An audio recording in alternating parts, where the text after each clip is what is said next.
Hello students, welcome back to the physics शाला। My name is Devashish और आज के लेक्चर 13.5 में हम बात करने वाले हैं मैग्नेटिक फोर्स के बारे में। लास्ट लेक्चर में हमने मैग्नेटिक फील्ड से रिलेटेड जितने भी लेक्चर्स हुए हैं उसमें हमने कई सारे अलग अलग डिफरेंट टाइप के ऑब्जेक्ट की वजह से मैग्नेटिक फील्ड के बारे में पढ़ा था। अब हम ये देखेंगे कि अगर कोई भी मूविंग चार्ज हो गया या करंट कैरिंग कंडक्टर हो गया, उसको मैग्नेटिक फील्ड के अंदर रख दिया जाए तो उस पर कितना फोर्स लगने वाला है।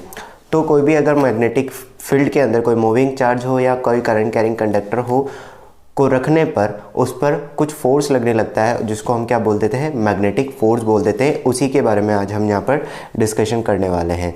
तो हम दो फोर्स के बारे में किन किन चीज़ों पे देखेंगे। सबसे पहला हम देखेंगे force on moving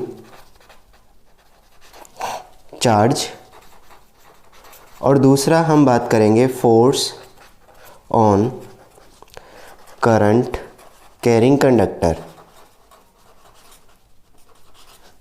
current carrying conductor या करंट कैरिंग वायर के बारे में मैं यहाँ पर आज बात करने वाला हूँ। तो सबसे पहले हम इस वाले पॉइंट के बारे में डिस्कशन करते हैं। देखिए फ्रेंड, फर्स्ट टॉपिक हम लेते हैं फोर्स ऑन मूविंग चार्ज। अब मान लीजिए कोई भी चार्ज पार्टिकल है। सबसे पहले तो ये समझने की ज़रूरत है, अब ये जो फॉर्मूला हम निकाल रहे हैं ये ऑब्जर्वेशन से निकाला गया है, ठीक है। तो अगर मान लीजिए किसी जगह पर कुछ मैग्नेटिक फील्ड लगाया गया है, बी से हम रिप्रेजेंट करते हैं, और उस मैग्नेटिक फील्ड में ये कई जगह पर पूरा मैग्नेटिक फील्ड है। तो मैं मान लेता हूँ कि एक जगह यूनिफॉर्म मैग्नेटिक फील्ड लगा हुआ है और यहाँ पर एक चार्ज पार्टिकल है Q जो कि v वेलोसिटी से चल रहा है। ये v वेलोसिटी से मान लीजिए किसी डायरेक्शन इस तरह से जा रहा है।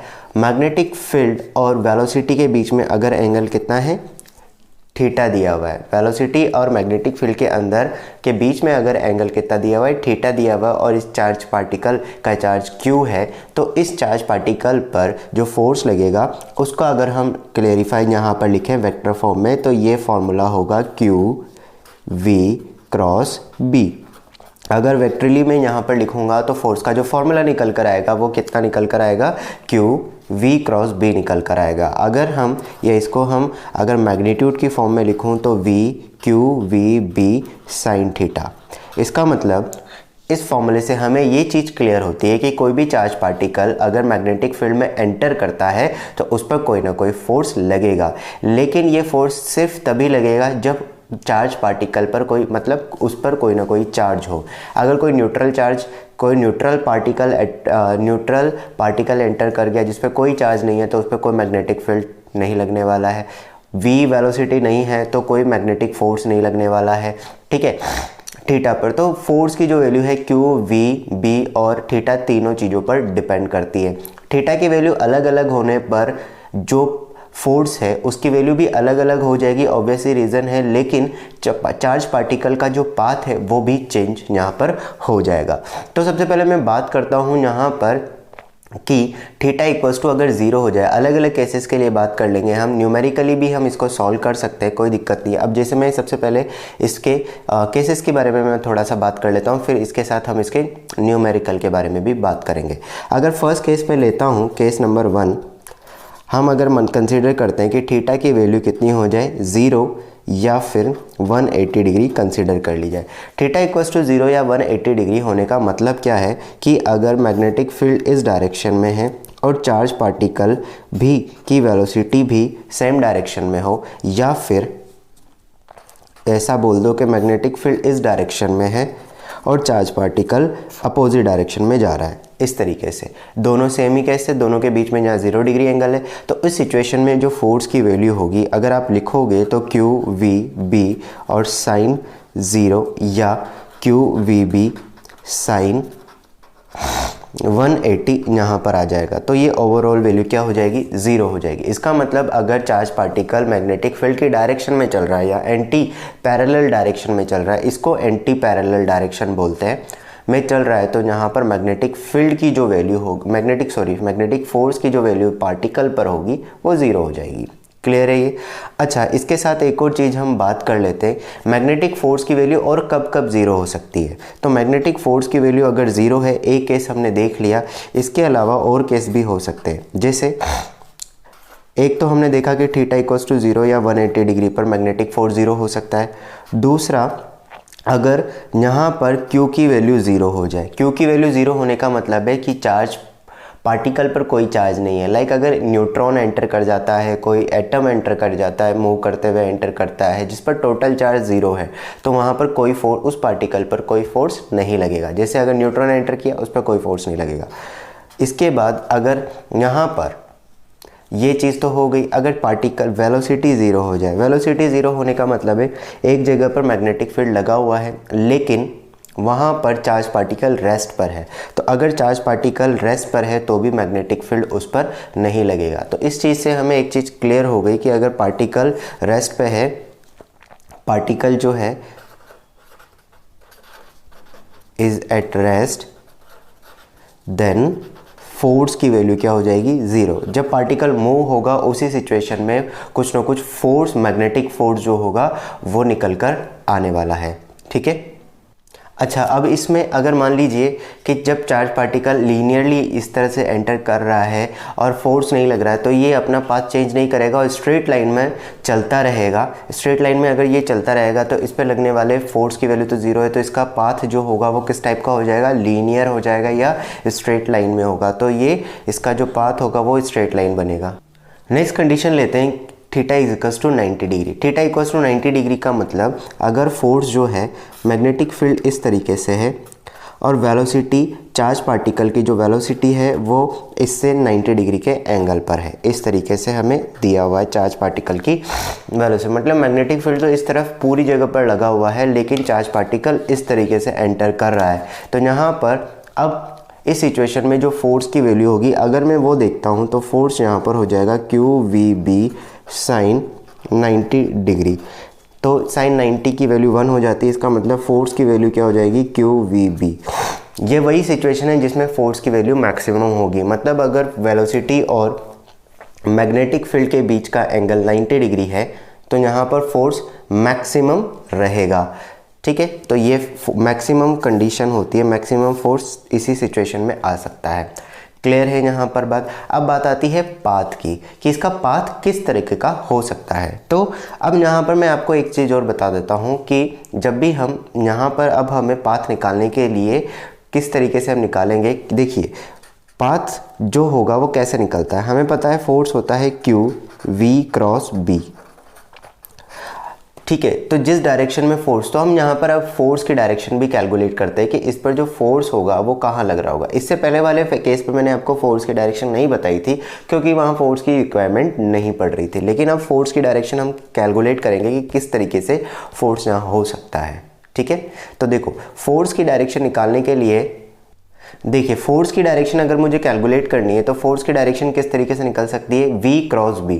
मतलब हमें क्रॉस जहाँ पर भी आता है वहाँ पर हम राइट हैंड थंब रूल लगा सकते हैं। तो सबसे पहले हम फोर्स की डायरेक्शन कैलकुलेट करते हैं, तो राइट हैंड का यूज़ करेंगे और राइट हैंड की फिंगर्स को V से B की डायरेक्शन में घुमाएंगे। तो ये मेरा राइट हैंड है, मैंने इसको V की डायरेक्शन से B की डायरेक्शन में घुमाया। तो अब देखो, इसको ऐसे मत घुमा देना, ये चीज़ हमेशा ध्यान रखना कि V की डायरेक्शन में फिंगर्स रख रही है और ये वाली जो साइड है ये B की तरफ रखना है। तो V क्रॉस B रखोगे तो थंब आ रहा है नीचे, मतलब पेपर के इनसाइड द प्लेन आ रहा है, इनसाइड द पेपर प्लेन। तो यहाँ पर जो फोर्स, इस सिचुएशन में जो फोर्स की डायरेक्शन आएगी इस पर्टिकुलर सिचुएशन के लिए, B अगर ऐसे है और V इस तरीके से लग रहा है, तो फोर्स की जो डायरेक्शन आएगी वो इनवर्ड वाली डायरेक्शन आएगी। इनवर्ड को हम क्रॉस से रिप्रेजेंट करते हैं। इसी तरीके से अगर मान लीजिए मैग्नेटिक फील्ड इस तरीके से होता और वेलोसिटी नीचे वाली डायरेक्शन में होती, तो यहाँ पर फोर्स की डायरेक्शन निकालने के लिए मैं क्या करता, V क्रॉस B। तो यहाँ पर ये V है, अगर मैं, आप ऐसे समझ लो कि ये V वाली डायरेक्शन है, V क्रॉस B, या इसको इस तरीके से घुमाओ। एक और तरीका इसमें देख सकते हैं, देखो हमने कहाँ से V से B की डायरेक्शन में गए, तो V से B की डायरेक्शन में अगर आप जाओगे तो फिंगर्स को V से B की डायरेक्शन में घुमाया। यहाँ पर क्या था, हमने फिंगर्स को V से B डायरेक्शन घुमाया, तो फिंगर्स को, जब राइट हैंड की फिंगर्स को V से B की डायरेक्शन में घुमा रहा हूँ तो थंब इनवर्ड आ रहा है, तो मैग्नेटिक फील्ड फोर्स जो आएगा वो इनवर्ड आ गया। यहाँ से V से B जाएंगे तो ऐसे एरो बना लो, और तो ऊपर वाली डायरेक्शन आ रही है, थंब को अगर रखोगे तो ऊपर वाली डायरेक्शन, इसका मतलब फोर्स जो आएगा वो अपवर्ड निकल कर आ रहा है। तो यहाँ पर हम उस पर्टिकुलर चार्ज पार्टिकल पर फोर्स की डायरेक्शन हमने निकाल ली है। कुछ और भी चीज़ें लेते हैं। जैसे मान लीजिए आपको सपोज मैग्नेटिक फील्ड दिया हुआ है कुछ इस तरीके से, ये क्रॉस मैग्नेटिक फील्ड और चार्ज पार्टिकल जो है वो उसकी वेलोसिटी कुछ इस तरीके से गिवन है। अब क्रॉस मैग्नेटिक फील्ड का मतलब है मैग्नेटिक फील्ड इनवर्ड है और वेलोसिटी इस तरीके से दी हुई है, मतलब ये कुछ इस तरह का सिनेरियो है। तो वेलोसिटी इस डायरेक्शन में है और मैग्नेटिक फील्ड इनवर्ड है। तो देखिए हाथ को हमें ऐसे रखना है और मैग्नेटिक फिंगर्स को कहाँ घुमा देना है, इनवर्ड वाली डायरेक्शन में। यहाँ पर हाथ ऐसे रखोगे और ये हाथ इस तरीके से, और मैग्नेटिक फील्ड इनवर्ड है तो फिंगर्स को अंदर की तरफ टर्न करोगे। फिंगर्स को अंदर की तरफ टर्न करोगे तो फोर्स कहाँ निकल कर आएगा, ऊपर वाली डायरेक्शन में। यहाँ पर इस चार्ज पार्टिकल पर फोर्स ऊपर वाली डायरेक्शन में निकल कर आएगा। हमें वेलोसिटी की डायरेक्शन से मैग्नेटिक फील्ड की डायरेक्शन में फिंगर्स को घुमाना है, ठीक है।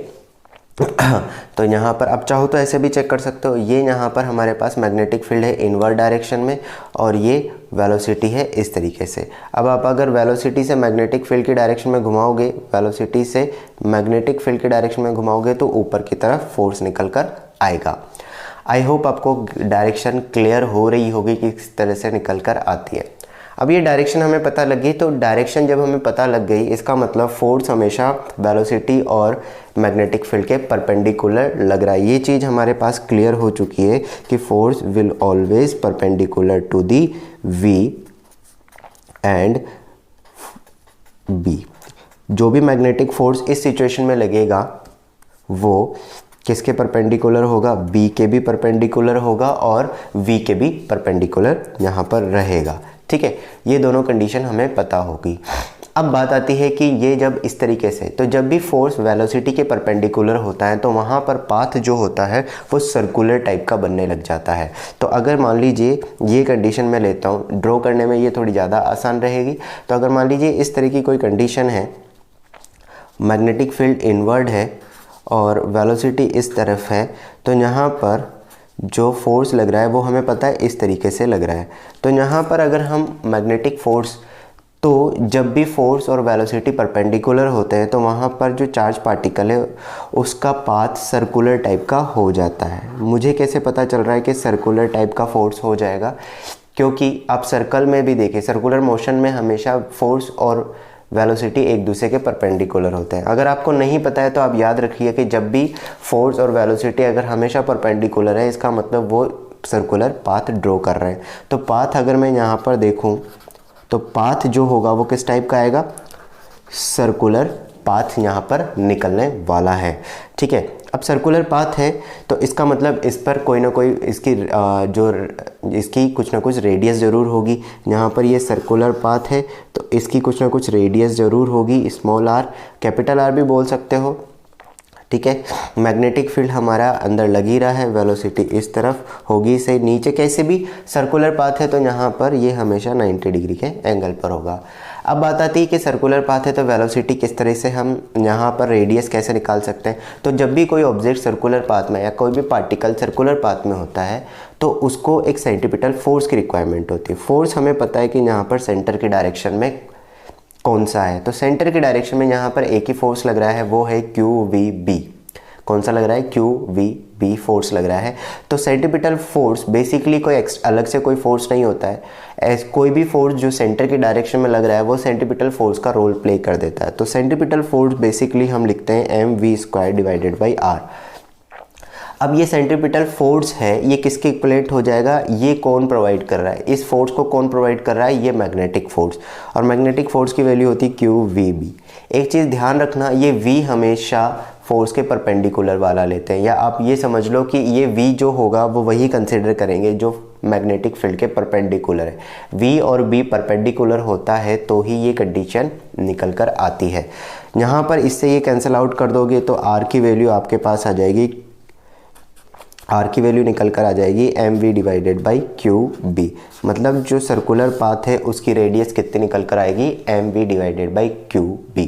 अब यहाँ पर चाहे कई बार ऐसा भी कंडीशन आ जाती है, ऐसी सिचुएशंस भी हो जाती है जिसमें पाथ पूरा कंप्लीट नहीं हो पाता है, मतलब सर्कल का कुछ हाफ पार्टी कंप्लीट हुआ या कुछ ही पर्टिकुलर आर्क कंप्लीट हुई, तो भी उसकी रेडियस हम इस तरीके से निकाल सकते हैं। मतलब अगर पार्टिकल ने पूरा सर्कल कंप्लीट ना करके थोड़ा पार्ट भी कंप्लीट किया तो भी उसकी रेडियस का फॉर्मूला यही रहेगा।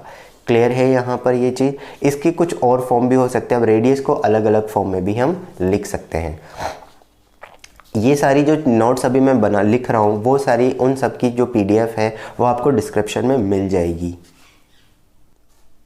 देखिए MV इक्वल्स टू यहाँ पर दिया हुआ है m divided by Q B. MV जो है इसको अब मैं और चाहूँ तो लिख सकता हूँ मोमेंटम, क्योंकि पार्टिकल का कुछ ना कुछ मोमेंट, MV को क्या बोलते हैं, मोमेंटम बोलते हैं, तो momentum divided by Q B. अच्छा, मोमेंटम को और क्या लिख सकते हैं हम, 2m अंडर रूट 2m के क्यूब भी हम यहाँ पर लिख सकते हैं। 2m के यहाँ पर ये मोमेंटम और काइनेटिक एनर्जी के बीच में रिलेशन जो होता है, तो 2m मास ऑफ पार्टिकल हो जाएगा काइनेटिक एनर्जी क्यूब भी, तो यहाँ से रेडियस के बीच में ये रिलेशन आ गए। अब देखो ये फॉर्मूले किस तरह से काम करते हैं। मान लीजिए आपको अगर डायरेक्ट फॉर्मूले में वैल्यू पुट करनी है, मास दिया है, वेलोसिटी दी, क्यूब भी दिया हुआ है, तो आप रेडियस निकाल सकते हो। इसकी जगह मोमेंटम दिया हुआ है तो p, क्यू भी आप जब पुट करोगे तो यहाँ पर क्यू और बी में वैल्यू पुट करके आप ये आर की वैल्यू निकाल सकते हो। सिमिलरली 2m के मास और ये काइनेटिक एनर्जी दी हुई है। अब इसमें कुछ क्वेश्चंस, किस किस तरीके के क्वेश्चंस बन सकते हैं वो भी हम आगे डिस्कस करेंगे। पहले कुछ और चीज़ें भी देख लेते हैं। ये रेडियस का फॉर्मूला आपको मिल गया है, इसका आप अच्छे से ध्यान रखना। अब बात आती है यहाँ पर, अगर हम बात करें थोड़ी सी, कि जब भी पार्टिकल मैग्नेटिक फील्ड में सर्कुलर पाथ कर रहा होता है तो यहाँ पर जो वेलोसिटी होती है, मतलब स्पीड जो होगी यहाँ पर, वो हमेशा कांस्टेंट रहेगी। स्पीड में कोई चेंज यहाँ पर नहीं आएगा। स्पीड में कांस्टेंट चेंज क्यों नहीं आ रहा है, क्योंकि जब भी ऑब्जेक्ट सर्कुलर पाथ में होता है तो स्पीड में चेंज करने के लिए एक टेंजेंशियल फोर्स की रिक्वायरमेंट होती है, जबकि जो यहाँ मैग्नेटिक फोर्स है वो कहाँ लग रहा है, सेंटीपिटल डायरेक्शन में लग रहा है, जब जो कि कभी भी इस मैग्नीट्यूड को चेंज नहीं करता है, मतलब वेलोसिटी को के इस मैग्नीट्यूड को यानी कि स्पीड को चेंज नहीं करेगा, सिर्फ डायरेक्शन चेंज हो सकती है। दूसरा, स्पीड चेंज नहीं हो रही है तो काइनेटिक एनर्जी जो है वो भी हमेशा कांस्टेंट बनी रहेगी। तीसरा, काइनेटिक एनर्जी कांस्टेंट है। अच्छा, यहाँ पर वेलोसिटी फोर्स और वेलोसिटी आपस में परपेंडिकुलर है, सो यहाँ पर अगर हम पावर की बात करेंगे तो F.V वो भी कितनी हो जाएगी, 0। पावर 0 है, यानी कि यहाँ पर जो फोर्स है वो पार्टिकल को कोई पावर डिलीवर नहीं कर रहा है, जितनी पावर उसके पास ऑलरेडी थी वही रहेगी। तो यहाँ पर वर्क डन जो होगा वो भी कितना हो जाएगा, 0 हो जाएगा। सर्कुलर पाथ में जो इसने वर्क डन किया वो कितना होने वाला है, यहाँ पर 0 वर्क डन वो करने वाली है। क्लियर है ये चीज़ यहाँ पर। तो ये छोटी चीज़ें हैं जो हमें यहाँ पर बात इसकी ध्यान रखनी है, वर्क डन और ये इस तरीके से। अब यहाँ पर इस फॉर्मूले को किस तरीके से यूज़ किया जा सकता है आगे के, रेडियस आपको अगर दी हुई है, मास वेलोसिटी, कई बार ऐसा हो सकता है कि दो, जैसे सपोज आपको बोल दिया है कि एक इलेक्ट्रॉन है और एक प्रोटॉन है, इलेक्ट्रॉन और प्रोटॉन है तो वो सेम वेलोसिटी से एंटर कर रहे हैं सेम मैग्नेटिक फील्ड में, बताओ किसकी रेडियस ज़्यादा होगी। तो यहाँ पर इलेक्ट्रॉन और प्रोटॉन का चार्ज एक जैसा होता है, सेम मैग्नेटिक फील्ड है, सेम वेलोसिटी से एंटर कर रहे हैं, तो यहाँ रेडियस किसकी ज़्यादा होगी, तो रेडियस इस सिचुएशन में मास पर डिपेंड कर जाएगी, क्योंकि बाकी सारी चीज़ें कांस्टेंट हो गई, दोनों के लिए सेम हो गई। तो जिसका मास ज़्यादा होगा उसकी रेडियस भी ज़्यादा होगी। मुझे कमेंट में बताना कि किसकी रेडियस ज़्यादा होगी, जो अभी मैं क्वेश्चन बोल रहा था। और भी क्वेश्चन हम आगे करेंगे, ठीक है। अब देखिए, अब अगर मैं टाइम पीरियड की बात करूं यहाँ पर, तो टाइम पीरियड किस तरीके से निकाला जाएगा। पूरा एक सर्कल कंप्लीट किया है पार्टिकल ने, इसकी वेलोसिटी अगर v दी हुई है, रेडियस r है, ठीक है। मैग्नेटिक फील्ड जो है वो वेलोसिटी, ये मैग्नेटिक फील्ड इनवर्ड लगा हुआ है, तो यहाँ पर पार्टिकल की जो वेलोसिटी हो टाइम पीरियड होगा, तो इसको हम इस तरह से लिख सकते हैं 2πr divided by v, circumference divided by इसकी स्पीड। स्पीड कांस्टेंट रहती है इसलिए मैं डायरेक्ट लिख सकता हूँ 2πv। रेडियस हमें पता है कितनी है, mv divided by qp। v से v कैंसिल आउट हो गया, इसका मतलब जो टाइम पीरियड है वो हो गया 2πm डिवाइडेड बाई qb। अब इस टाइम पीरियड के फॉर्मूले से आपको एक चीज़ क्लियर हो रही होगी कि यहाँ पर 2πm जो टाइम पीरियड है वो m, q और b पर डिपेंड कर रहा है, वेलोसिटी पर डिपेंड नहीं कर रहा है, स्पीड पर डिपेंड नहीं कर रहा है। तो जिस भी पार्टिकल का मास ज़्यादा होगा, अगर दो पार्टिकल्स ऐसे लेते हैं जिनका चार्ज एक जैसा है और सेम मैग्नेटिक फील्ड में एंटर कर रहे हैं, तो जिसका मास ज़्यादा होगा उसका टाइम पीरियड, सर्कुलर पाथ का टाइम पीरियड ज़्यादा होगा। तो टाइम पीरियड यहाँ पर किस पर डिपेंड करता है, मास पर डिपेंड करेगा और चार्ज के इन्वर्सली प्रोपोर्शनल है और मैग्नेटिक फील्ड के भी इन्वर्सली प्रोपोर्शनल है। ये चीज़ बहुत ज़्यादा इम्पोर्टेंट है, यहाँ पर वेलोसिटी पर डिपेंड नहीं करता है। जब वेलोसिटी पर नहीं डिपेंड करता है, इसी चीज़ का यूज़ करते हुए साइक्लोट्रॉन, इसी प्रिंसिपल को साइक्लोट्रॉन में भी यूज़ किया जाता है। ठीक है, चलो अब नेक्स्ट यहाँ पर अब ये चीज़ ध्यान रखना। अब नेक्स्ट हम देखते हैं, अगला केस देखते हैं जब थीटा की वैल्यू 90 से कम हो। अगली की जो सिचुएशन है, अगली सिचुएशन में आपको बोला गया है थीटा की वैल्यू 90 डिग्री से कम है और न तो 0 है न 180 है। मतलब अगर फोर्स इस तरीके से, मैग्नेटिक फील्ड ऐसे कुछ दिया हुआ है और वेलोसिटी जो है वो कुछ किसी एंगल पर है, थीटा एंगल पर, तो इस सिचुएशन में क्या होगा, किस तरह का पाथ होगा, क्या कंडीशन हो सकती है। देखो अब यहाँ पर जब थीटा फोर्स की वैल्यू मैं डायरेक्ट निकाल सकता हूँ, किस तरीके से हो जाएगी, वैल्यू मैं पुट कर दूंगा। अब इसको थोड़ा सा एनालाइज करने के लिए हम क्या करते हैं, हम यहाँ पर एक चीज़ देखते हैं। इस वेलोसिटी के दो कंपोनेंट में कर लेता हूँ। एक कंपोनेंट होगा v cos थीटा और दूसरा कंपोनेंट जो होगा वो होगा v sin थीटा। यहाँ पर वेलोसिटी के दो कंपोनेंट हो गए। अब आप खुद देख के बताना, v cos थीटा b की डायरेक्शन में, तो अगर पार्टिकल की वेलोसिटी b की डायरेक्शन में है और कुछ एक पार्ट जो है वो परपेंडिकुलर डायरेक्शन में, तो जो b की डायरेक्शन में है वो वेलोसिटी का कंपोनेंट फोर्स और पार्टिकल को स्ट्रेट लाइन में मोशन करवाएगा। ठीक है, लेकिन जो ये v sin थीटा है, ये कंपोनेंट जो है वो b के परपेंडिकुलर है। जब मैं v sin थीटा और v cos थीटा देख रहा हूँ तो आप v को के बारे में बात नहीं करेंगे क्योंकि इसको हम ऑलरेडी डिवाइड कर चुके हैं। तो v sin थीटा जो होगा वो b के डायरेक्शन में है, तो इससे ये पार्टिकल को सर्कुलर पाथ में रोटेट करवाएगा। तो इसका जब मैं देखूंगा पाथ, तो ये पाथ कुछ इस तरीके से आएगा।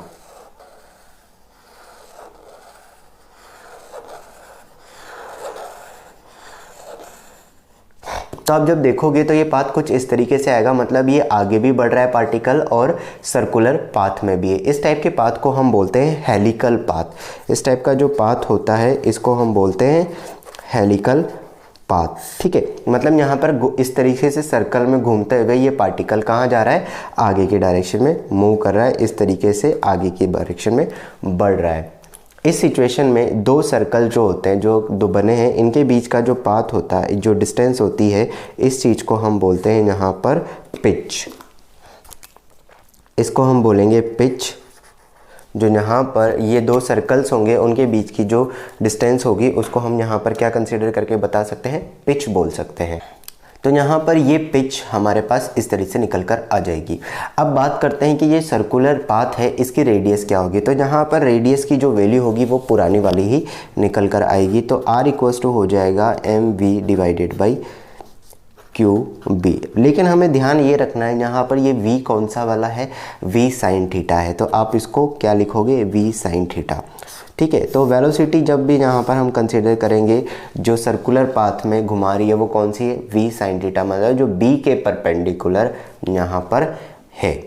ठीक है, अच्छा टाइम पीरियड की बात करो तो टाइम पीरियड यहाँ पर वही होगा क्योंकि वेलोसिटी पर डिपेंड कर ही नहीं रहा है, तो जो हमने लिया था तो 2πm डिवाइडेड बाई QB यहाँ पर टाइम पीरियड हो जाएगा। अब बात आती है यहाँ पर के एक पूरा टाइम पीरियड, ये जो दूसरे सर्कल यहाँ से यहाँ तक पिच कितने डिस्टेंस है, यहाँ पर पिच जो है बेसिकली डिस्टेंस को बोलते हैं कि एक पूरा सर्कल खोजने, जब यहाँ से शुरू होके वापस से धीरे धीरे ये आगे बढ़ता रहता है। ये सर्कुलर पाथ में अगर ये v cos थीटा नहीं होता तो सिंपल एक पूरा सर्कल घूमता रहता बस एक ही प्लेन में, लेकिन v cos थीटा की वजह से ये धीरे धीरे आगे भी बढ़ता रहता है। तो इस सिचुएशन में एक पूरे टाइम पीरियड में जो डिस्टेंस कवर होती है उसको हम पिच बोलते हैं। तो distance covered in one time period, एक सिंगल टाइम पीरियड में। तो अगर मैं इसको लिखूंगा तो ये हमारे पास हो जाएगी pitch equals to v cos theta into t।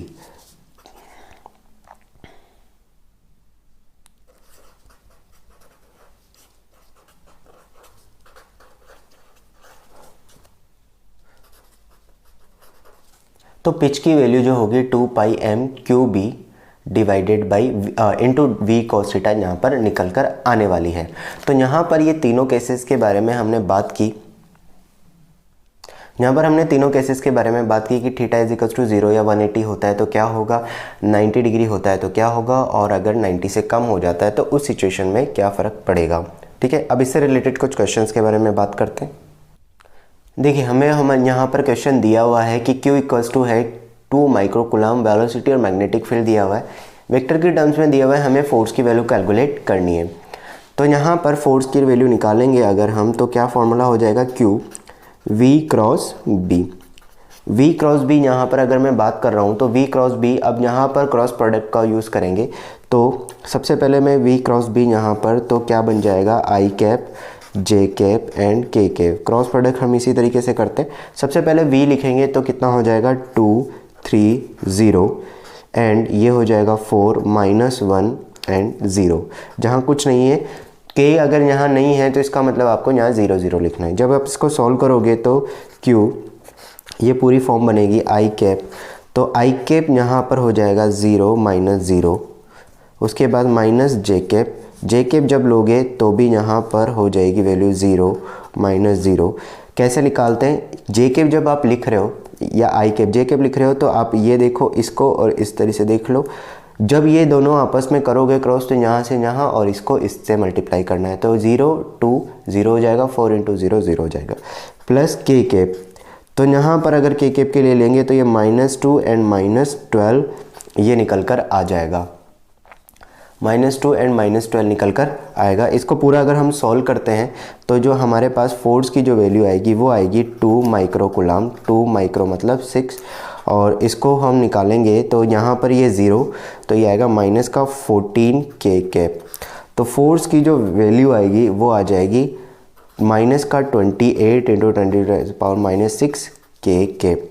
तो फोर्स की डायरेक्शन हमारे पास, तो फोर्स यहाँ पर जो है Z डायरेक्शन में आया, माइनस के Z डायरेक्शन में। इस तरीके से हम निकाल के बता सकते हैं। एक क्वेश्चन मैं दे रहा हूँ, आप मुझे उसका आंसर कमेंट में बताना कि कितना उसका होना चाहिए आंसर।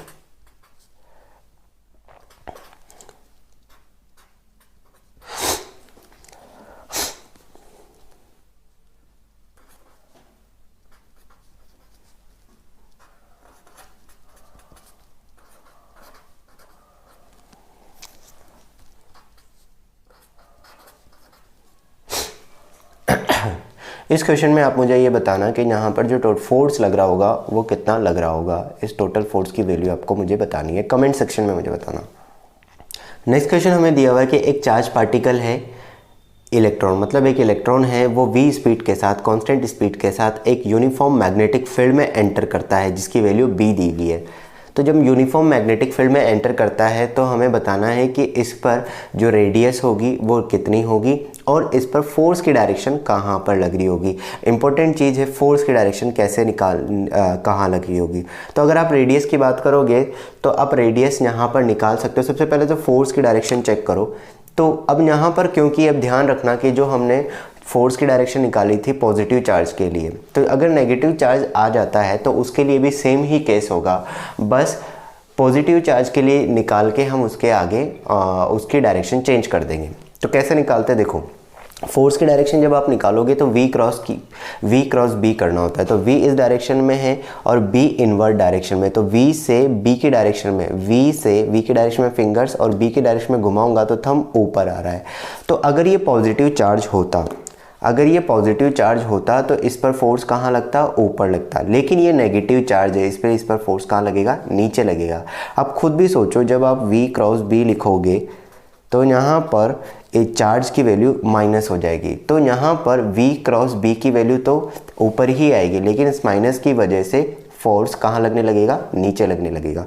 तो इस पर जो फोर्स की डायरेक्शन आएगी, इस इलेक्ट्रॉन पर जो फोर्स की डायरेक्शन v इधर है, फोर्स की जो डायरेक्शन है वो कहाँ आएगी, नीचे वाली डायरेक्शन में आएगी। आई गेस आपको समझ में आ गया होगा कि अगर पॉजिटिव की जगह नेगेटिव चार्ज पार्टिकल है तो उसे पॉजिटिव ही मानकर फोर्स की डायरेक्शन निकाल लो और लास्ट में जो भी फोर्स की डायरेक्शन आई है उसको जस्ट अपोजिट कर दो। ऊपर आ रही है तो डाउनवर्ड कर दो, इनवर्ड आ रही है तो अपवर्ड कर दो, लेफ्ट आ रही है तो राइट कर दो, दैट्स इट। और अलग से हमें कुछ चेंजेस यहाँ पर नहीं करने हैं, ठीक है। वेलोसिटी रेडियस हम निकाल के बता सकते हैं कितनी हो जाएगी, mv/qb, वो फॉर्मूला जो हम लिखते ही हैं।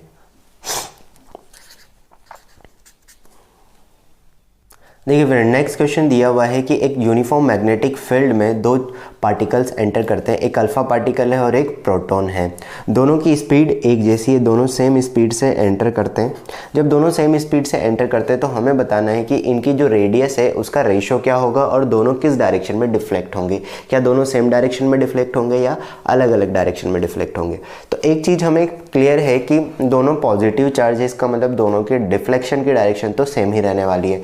तो ये देख लो, ये देखते हैं कि किस डायरेक्शन में अपवर्ड डिफ्लेक्ट होंगे या डाउनवर्ड डिफ्लेक्ट होंगे।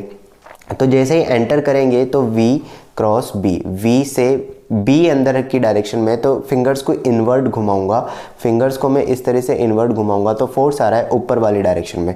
तो जैसे ये पार्टिकल अंदर एंटर करते हैं, सपोज यहाँ पर जैसे ये पार्टिकल एंटर कर जाता है तो उस पर जो फोर्स लगने वाला है वो फोर्स कहाँ लगेगा, ऊपर वाली डायरेक्शन में।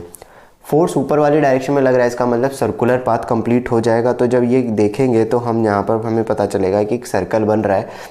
तो यहाँ पर जो रेडियस आएगी दोनों की कुछ ना कुछ आएगी। हमें रेडियस का रेशो निकालना है। रेडियस का रेशो कैसे निकाल लेंगे, देखिए अल्फ़ा आर जो होता है वो होता है M we divided by Q B. जब भी आपको इस तरह से दिया जाए, रेशो निकालने के लिए दिया जाए, तो हम थोड़ा सा काम स्पीड बढ़ाने के लिए क्या कर देते हैं, मतलब हमारा क्वेश्चन थोड़ा जल्दी हो जाए, क्योंकि यहाँ पर b कांस्टेंट है, v कांस्टेंट है, तो सिर्फ रेडियस मास और चार्ज पर डिपेंड करेगी।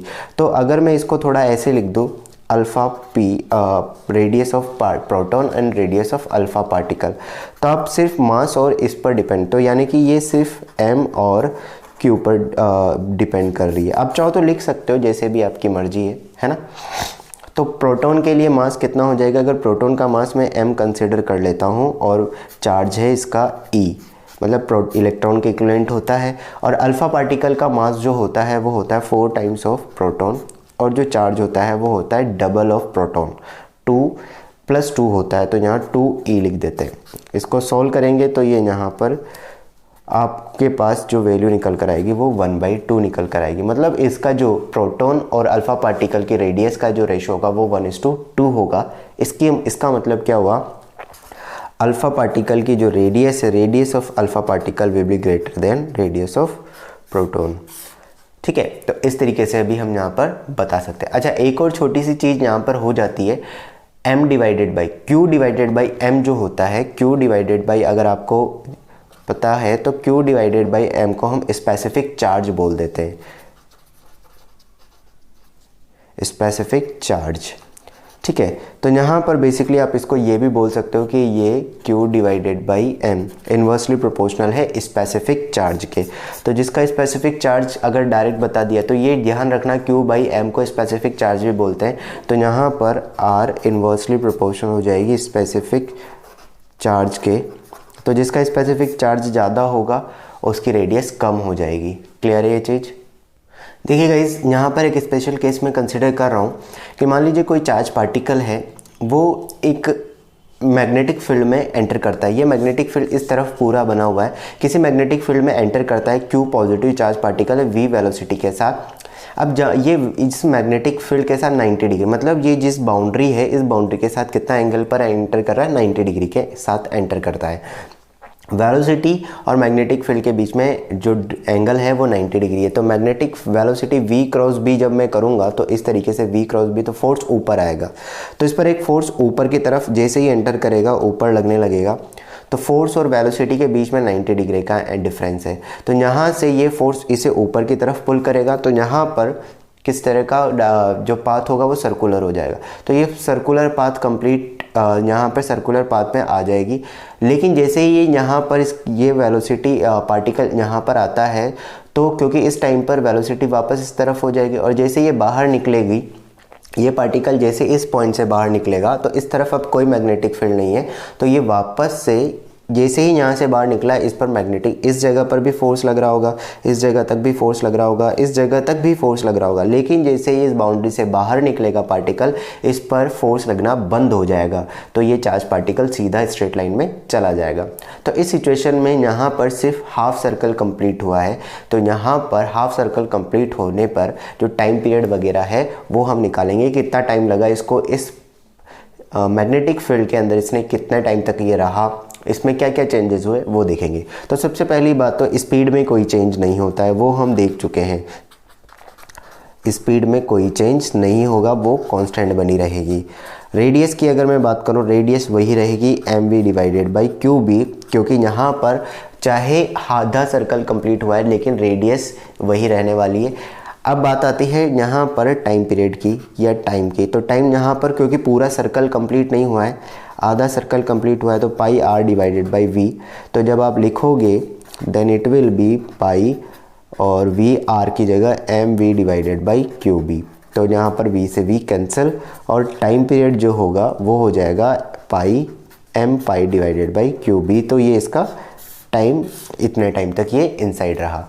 अब बात आती है कि ये चलो ठीक है टाइम यहाँ पर, अब क्या चेंज हुआ है, पूरे ये इस जगह से एंटर किया और इस जगह से बाहर निकल गया। तो क्या हुआ, क्या चेंज हुई है वेलोसिटी।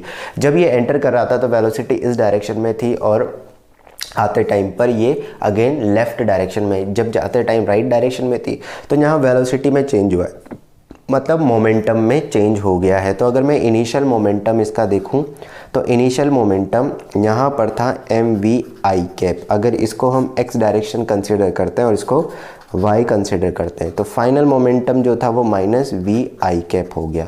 तो चेंज इन मोमेंटम अगर हम देखेंगे तो minus 2 M V i cap आता है। मैग्नीट्यूड अगर हम मोमेंटम का देखते हैं तो 2 एम वी मैग्नीट्यूड इस का, यहाँ पर मोमेंटम का जो मैग्नीट्यूड है 2 एम वी यहाँ पर हमारे पास निकल कर आ जाता है। क्लियर है ये चीज़ यहाँ पर। तो ये मोमेंटम में चेंज इन मोमेंटम हमारे पास जो निकल कर आएगा वो 2 एम वी यहाँ पर आ जाएगा। तो इस सिचुएशन में मोमेंटम में चेंज हुआ है। अब अब जैसे यहाँ पर 90 डिग्री पर एंटर किया है, इस बाउंड्री के साथ ये 90 डिग्री एंगल बना रहा है। ऐसा ज़रूरी नहीं है कि 90 डिग्री का एंगल बना है, ये किसी और एंगल पर भी एंटर कर सकता है। देखते हैं उस केस को भी। देखिए इस सिचुएशन में मैं देख सकता हूँ कि मान लीजिए जो चार्ज पार्टिकल है उसकी वेलोसिटी इस बाउंड्री के साथ सपोज थीटा एंगल पर एंटर करती है। वेलोसिटी और मैग्नेटिक फील्ड के बीच में अभी भी डिफरेंस जो एंगल है वो 90 डिग्री है। मैग्नेटिक वेलोसिटी ऐसे है और मैग्नेटिक फील्ड जो है वो इस तरीके से दिया हुआ है। तो ये दोनों अभी भी 90 degree. Magnetic field vertically downward direction में है अंदर पेपर के अंदर, और ये इस तरीके से। जो ये थीटा है ये वेलोसिटी और इस बाउंड्री के बीच में है। तो यहाँ पर अगर आप फोर्स की डायरेक्शन चेक करोगे तो V क्रॉस B फोर्स इस तरफ कहीं पर आ रहा है, इस जगह पर। तो इसका मतलब ये पूरा, ये अगर इसका हम पाथ चेक करते हैं ना तो यहाँ पर ये पूरा पाथ कवर नहीं करेगा, सिर्फ इस तरीके से कवर करके बाहर ये पार्टिकल निकल जाएगा। तो जितने एंगल पर एंटर किया है उतने ही एंगल से ये बाहर निकल जाएगा। जब हम बात करेंगे तो यहाँ पर क्योंकि पूरा सर्कल कंप्लीट नहीं हुआ है और तो इसको कवर करने में, अब यहाँ पर इस सर्कल की रेडियस की अगर हम सेंटर की बात करें तो सेंटर बाहर कहीं पर होगा, इस जगह पर ये सेंटर कहीं पर इसका निकल कर आएगा और सेंटर ये इसकी रेडियस होगी। ठीक है, अब बात करते हैं यहाँ पर अगर आप ये देखोगे ये थीटा है तो ये 90 माइनस थीटा हो जाएगा, ये भी 90 माइनस थीटा हो जाएगा और ये पूरा टोटल एंगल 2 थीटा हो जाएगा 90 डिग्री। आप चेक करके देखना ये थीटा है ये 90 डिग्री है और ये तो 180 में से माइनस कर देना तो ये 90 माइनस थीटा आएगा और ये एंगल 2 थीटा निकल कर आ जाएगा। तो इसका मतलब ये वाली जो लेंथ है, ये जो लेंथ यहाँ पर हमें जितना इसने पाथ ट्रैवल किया इस पाथ की लेंथ कितनी हो जाएगी 2 थीटा डिवाइड इनटू आर, यहाँ पर ये हो जाएगी। ठीक है, इसी तरीके से अगर मैं इसकी बात करूँ, इसके लिए भी अभी लिखेंगे सारी चीज़ें। इस तरह से देखें तो चार्ज पार्टिकल है वेलोसिटी और अब मैग्नेटिक फील्ड बाहर की तरफ है। तो मैग्नेटिक फील्ड बाहर तो वेलोसिटी इस तरह से, तो फोर्स इस डायरेक्शन में आएगा। फोर्स की अगर मैं बात करूँ तो ये इस तरफ बनेगा। तो जब आप देखोगे तो जैसे ये एंटर करेगा तो ये कुछ इस तरीके से आधे से ज़्यादा सर्कल, पूरा सर्कल तो कंप्लीट नहीं करेगा लेकिन आधे से ज़्यादा सर्कल कंप्लीट करते हुए ये बाहर निकल जाएगा। अब अगर मैं बात करूं यहाँ पर कि ये अगर इसके साथ थीटा एंगल बन रहा है, इस हॉरिजॉन्टल के साथ अगर इसने यहाँ पर ये वाला एंगल अगर थीटा है तो ये वाला एंगल कितना हो जाएगा 2 पाई माइनस थीटा, कितना बन जाएगा, बाहर वाला आउटसाइड वाला एंगल कितना बन जाएगा 2 पाई माइनस थीटा। ये एंगल अगर थीटा है, ये वाला एंगल थीटा है ना, तो ये वाला एंगल बाहर वाला पाई माइनस थीटा हो जाएगा। यहाँ पर क्या हो जाएगा पाई माइनस थीटा हो जाएगा और सेंटर इसका रेडियस जो सेंटर आएगा वो इधर कहीं आएगा। ठीक, ये एंगल 2 थीटा हो जाएगा, तो ये 2 पाई माइनस 2 थीटा हो जाएगा। ये जो एंगल यहाँ पर देखो ये 2 थीटा है, इसी तरह से ये 2 थीटा, तो ये टोटल एंगल हो जाएगा 2 पाई माइनस 2 थीटा। अब बात यहाँ पर आती है कि टाइम पीरियड, रेडियस वही रहेगी, दोनों के लिए कॉमन रेडियस आएगी। रेडियस जो आएगी उसको अगर मैं लिखूंगा तो M we divided by Q B, radius में कोई चेंज नहीं आएगा, चेंज आएगा टाइम में। अब टाइम में कैसे चेंज आ जाएगा, देखो यहाँ पर अगर मैं टाइम लिखूंगा तो ये टाइम बनेगा हमारे पास 2 theta R divided by we, तो 2 थीटा वी आर की जगह आ जाएगा M we divided by Q B, इससे ये कैंसिल, तो t की जो वैल्यू आ जाएगी वो हो जाएगी 2 theta divided by Q B. और इस सिचुएशन में जो टाइम पीरियड आएगा तो ये वाला पाथ, इस पाथ की लेंथ हो जाएगी r into 2 pi into 2 theta. ये मैं कैसे लिख रहा हूँ, आर्क की जो, ये बेसिकली एक आर्क ही है, तो आर्क की लेंथ होती है एंगल डिवाइड इनटू रेडियस, तो एंगल, ये पूरा एंगल यहाँ से यहाँ तक का पूरा angle 2 pi minus 2 theta into R, तो ये हो जाएगा, जब आप इसको पूरा सोल्व करोगे ना तो ये आपके पास निकल कर आएगा इस तरीके से, ठीक, इस तरीके से। अब देखो यहाँ पर एक सिंपल सी चीज़ है कि कब, यहाँ पर आपको बार बार कैलकुलेट नहीं करना है कि कितना टाइम लगने वाला है, ये चीज़ आपको बार बार नहीं कैलकुलेट करनी है। इसके लिए एक छोटी सी चीज़ देख लो, जब आपको दिया जाए ना, बस आप ये देख लो कि भाई इस तरह का पाथ बन रहा है या इस तरह का पाथ बन रहा है। अगर इस तरह का पाथ बन रहा है तो 2 थीटा कर दो, है ना।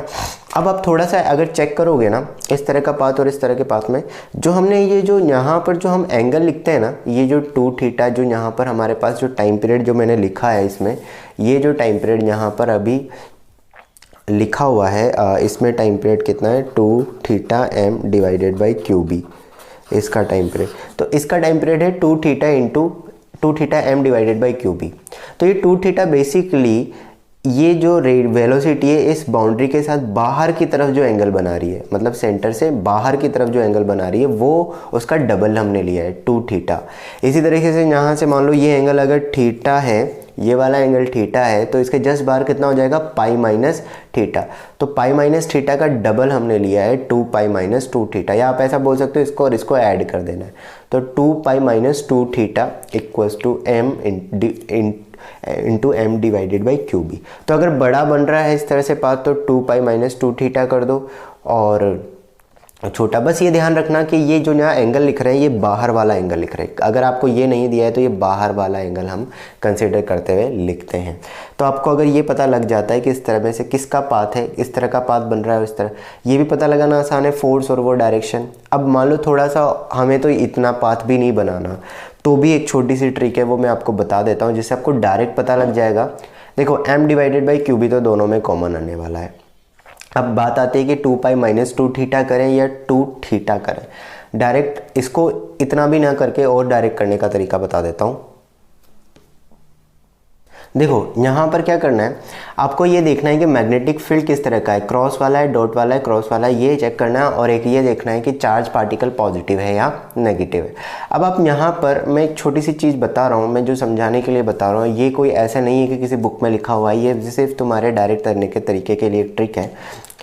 चार्ज पार्टिकल जैसे पॉजिटिव है, अब यहाँ पर आप क्या करोगे, जो बी है क्रॉस वाले मैग्नेटिक फील्ड को आप पॉजिटिव की तरह ट्रीट करना है ना, जो क्रॉस वाला मैग्नेटिक फील्ड है उसको पॉजिटिव की तरह ट्रीट करना, और जो डॉट वाला है उसको नेगेटिव की तरह। ऐसे कोई रूल नहीं है, मैं सिर्फ आपको याद रखने के तरीके के लिए बता रहा हूँ। अब आप देखो कि पॉजिटिव और पॉजिटिव को ये क्रॉस वाले को पॉजिटिव की तरह मैं ट्रीट करके चल रहा हूँ, तो अगर यहाँ पर पॉजिटिव पॉजिटिव को मल्टीप्लाई करोगे तो क्या आएगा, पॉजिटिव ही आएगा। पॉजिटिव नेगेटिव को मल्टीप्लाई करोगे तो नेगेटिव आएगा, नेगेटिव और पॉजिटिव को मल्टीप्लाई करोगे तो नेगेटिव आएगा, और नेगेटिव नेगेटिव को मल्टीप्लाई करोगे तो पॉजिटिव आएगा। तो जब हमारे पास पॉजिटिव रिजल्ट आ रहा है ना, तो इस सिचुएशन में टाइम पीरियड जो होगा वो होगा 2 theta M divided by Q B. और जो ये दूसरी सिचुएशन बनती है जिसमें नेगेटिव नेगेटिव आ रहा है, इसमें टाइम पीरियड होगा 2 pi minus 2 theta M divided by Q B. बस इतना सा ध्यान रखना है, और ये भी याद रखने का तरीका आसान है, माइनस है तो इसलिए यहाँ माइनस वाला साइन आएगा, और यहाँ प्लस है तो कुछ नहीं आएगा, तो 2 पाई माइनस 2 थीटा ये डायरेक्ट आपको फॉर्मूला लगाना है, आंसर निकल जाएगा। ठीक है, अब जैसे मान लीजिए मैं करके बता ही देता हूँ। मान लीजिए क्रॉस है, क्रॉस है, क्रॉस है, और एक यहाँ पर एक इलेक्ट्रॉन एंटर करता है कुछ इस तरीके से, ये इस तरह से। अब आपको पता है इलेक्ट्रॉन एंटर कर रहा है किसी एंगल पर, ये सबके लिए लगेगा चाहे किसी भी एंगल पर जा रहा हो, है ना। बस ये एंगल जो थीटा मैंने लिया है ये बाहर वाली साइड से। अब यहाँ पर ये इलेक्ट्रॉन नेगेटिव इलेक्ट्रॉन है, नेगेटिव चार्ज है, और ये तो मैग्नेटिक फील्ड देखो पॉजिटिव है लेकिन चार्ज नेगेटिव है, तो इसका मतलब मल्टीप्लिकेशन नेगेटिव, इसका मतलब जो टाइम पीरियड बनने वाला है वो डेफिनेटली 2π - 2 थीटा m//qb बनने वाला है। ठीक है, अब चाहो तो ट्राई करके देख लेना। ठीक 60 डिग्री मान लो थीटा की वैल्यू है यहाँ पर 60 डिग्री है, तो टाइम पीरियड जो इस सिचुएशन में बनेगा वो बन जाएगा 60 को हम क्या लिख सकते हैं, π/3 लिख सकते हैं। तो टाइम पीरियड 2π - 2π/3 ये हो जाएगा m//qb। ठीक, जब आप इसको सॉल्व करोगे तो ये बनेगा 2π × 2/3, क्योंकि ये यहाँ पर 6/4/3 हो जाएगा, और m//qb। पाथ आप चाहो तो चेक कर लो, पाथ कैसा बन रहा होगा वो मैं बता देता हूँ आपको। पॉजिटिव, ये वेलोसिटी इस तरफ है, मैग्नेटिक फील्ड, इलेक्ट्रॉन है, नेगेटिव चार्ज है। अगर पॉजिटिव चार्ज होता मैग्नेटिक फोर्स कहाँ आता है, इसका इस तरफ, लेकिन नेगेटिव चार्ज है तो फोर्स कहाँ लगेगा, नीचे तरफ। नीचे लगेगा तो ये पूरा ऐसे सर्कल कंप्लीट करेगा, इस तरह का, इस तरीके से ये कंप्लीट करेगा सर्कल को, इस तरह से सर्कल कंप्लीट करेगा। तो बड़े सर्कल के लिए तो टाइम इतना ही लगता है। क्लियर है ये चीज़ यहाँ पर? तो इस तरीके से हम डायरेक्ट इसको कर सकते हैं। 4 पार्टिकल्स हमें दिए हुए हैं, ये एक मैग्नेटिक फील्ड में एंटर करते हैं। 4 particle proton, alpha particle and neutron और इलेक्ट्रॉन हैं। जब ये किसी एक मैग्नेटिक फील्ड में एंटर करते हैं तो यहाँ पर ये कुछ अलग अलग डायरेक्शन में चले जाते हैं। हमें बताना है कि कौन सा पाथ किस पार्टिकल को डिनोट कर रहा होगा। अब यहाँ पर हमें एक चीज़ जो पता लग रही है कि 2 पाथ एक ही डायरेक्शन में, मतलब 1 और 2 एक सेम डायरेक्शन में है, 4th वाला जो है वो नीचे और एक स्ट्रेट लाइन में चल रहा है। यानी कि जो 3rd वाला पार्टिकल है इस पर कोई फोर्स नहीं लग रहा है, तभी तो ये स्ट्रेट लाइन में जाता जा रहा है। कोई फोर्स नहीं लग रहा है, वेलोसिटी है, सबकी वेलोसिटीज़ एक जैसी हैं, सबकी वेलोसिटीज़ एक जैसी हैं। तो यहाँ पर 3rd वाला पार्टिकल जो इस पर कोई फोर्स नहीं लग रहा है, तो यहाँ पर एक ही पार्टिकल ऐसा है जिस पर चार्ज नहीं है। तो इसका मतलब ये पार्टिकल तो कौन सा हो जाएगा, न्यूट्रॉन हो जाएगा। न्यूट्रॉन, क्योंकि चार्ज 0 होते ही फोर्स की वैल्यू 0 हो जाएगी, तो 3rd पार्टिकल यहाँ पर हो जाएगा न्यूट्रॉन। इसके बाद अगर हम बात करें यहाँ पर अल्फ़ा और प्रोटॉन के बारे में, तो अब देखते हैं कि अगर पॉजिटिव चार्ज पार्टिकल एंटर करते हैं तो उस पर फोर्स कहाँ लगता है। तो v वेलोसिटी इस तरफ, सबकी वेलोसिटी इनिशियली एक ही डायरेक्शन में है, एंटर करते टाइम पे मैग्नेटिक फील्ड इनवर्ड है तो वेलोसिटी ऊपर। तो पॉजिटिव चार्ज पर वेलोसिटी लगेगी ऊपर वाली डायरेक्शन में और नेगेटिव चार्ज पर नीचे वाली डायरेक्शन में। तो पॉजिटिव चार्ज पर फोर्स ऊपर लगेगा और नेगेटिव चार्ज पर फोर्स नीचे लगेगा। तो पॉजिटिव चार्ज पर फोर्स तो यहाँ पर 2 ये है, इसका मतलब, और नेगेटिव चार्ज एक ही है। तो ये जो 4th वाला जो पाथ है वो किसका हो जाएगा, इलेक्ट्रॉन का हो जाएगा। बात आती है प्रोटॉन और अल्फ़ा पार्टिकल की। प्रोटॉन और अल्फ़ा पार्टिकल में से किसकी वेलोसिटी, किसकी रेडियस ज़्यादा होगी। यहाँ ये रेडियस ज़्यादा लग रही है, फर्स्ट की रेडियस कम है और सेकंड की रेडियस ज़्यादा है। तो अगर हम देखेंगे रेडियस में तो mv/qb, वेलोसिटी दोनों की सेम है, चार्ज दोनों, मैग्नेटिक फील्ड दोनों के लिए सेम है, तो m/q। तो प्रोटॉन के लिए हम लिखेंगे m/e और अल्फ़ा पार्टिकल के लिए हम लिखेंगे 4m/2e। तो ये हो जाएगा 2me। तो अल्फ़ा पार्टिकल के लिए वेलोसिटी 2m/e होगी और प्रोटॉन के लिए। तो यहाँ से हमें पता चल रहा है कि अल्फ़ा पार्टिकल की रेडियस ज़्यादा है। इसका मतलब सेकेंड पाथ जो होगा वो किसका हो जाएगा, अल्फ़ा पार्टिकल का, और वो फर्स्ट पाथ होगा वो किसका हो जाएगा, प्रोटॉन का। तो इस तरीके से हमने यहाँ पर इस तरह से निकाला। अब इसमें और भी क्वेश्चंस बन सकते हैं। बाकी क्वेश्चंस जो आपको हुए हैं वो डिस्क्रिप्शन में एक लिंक मिलेगा, उस लिंक पर जाके आप क्लिक कीजिए, वहाँ पर आपको बाकी क्वेश्चंस मिल जाएंगे। ठीक है, नेक्स्ट वीडियो में हम बात करेंगे magnetic force on current carrying conductors के बारे में, और उससे रिलेटेड टॉर्क और मैग्नेटिक फील्ड, टॉर्क वगैरह और मैग्नेटिक मोमेंटम के बारे में मैं बात करूँगा।